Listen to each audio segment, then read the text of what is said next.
Pendirian ahli parlimen ataupun wakil-wakil rakyat ni pada isu kuil haram ni menjadi kayu ukur pilihan raya akan datang. Walaupun saya ni bukan orang politik. Setuju. Di belakang saya tak pernah mendaftar dengan mana-mana parti politik.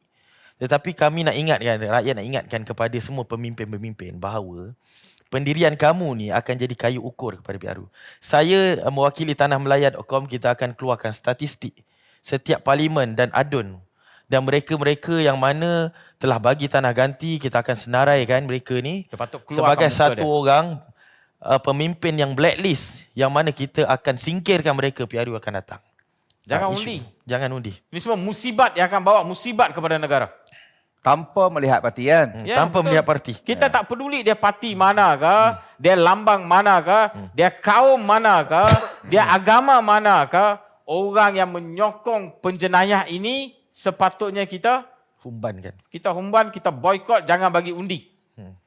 Kita hatta Ustaz, kita ada bincang.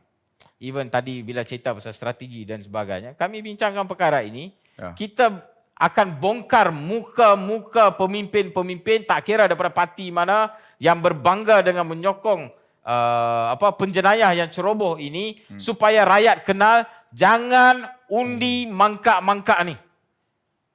Hatta kita juga akan mengeluarkan muka-muka polis yang bersekongkol dengan penjenayah ini, PBT yang bersekongkol dengan penjenayah ini. Saya harap kita semua lepas ni, mana orang yang tak mau buat kerja, yang bersekongkol dengan penjenayah, kita ambil gambarnya, kita tepek je dekat publik, biar orang tahu inilah dia muka-muka pengkhianat negara ni. Tengoklah kamu untuk tatapan sampai ke anak cucu. Ini patut kita buat kepada mereka ni. Sebab mereka berselindung di atas pelbagai benda, berselindung di sebalik media, menipu, spin. Kita pun sampai dah letih lah Ustaz. Dah letih. Ending dia, orang yang terang-terang bersalah tu pula digambarkan seperti depa tu betul. Orang yang ingin. Ini sepatutnya, nombor satu saya rasa depa kena malu lah. Depa ni kena malu dengan saudara Tamim, depa kena malu dengan orang-orang yang berjuang terhadap benda ini. Ini kerja hampa ni. Ini kerja dia. Dah lah kau tak boleh buat kerja kau.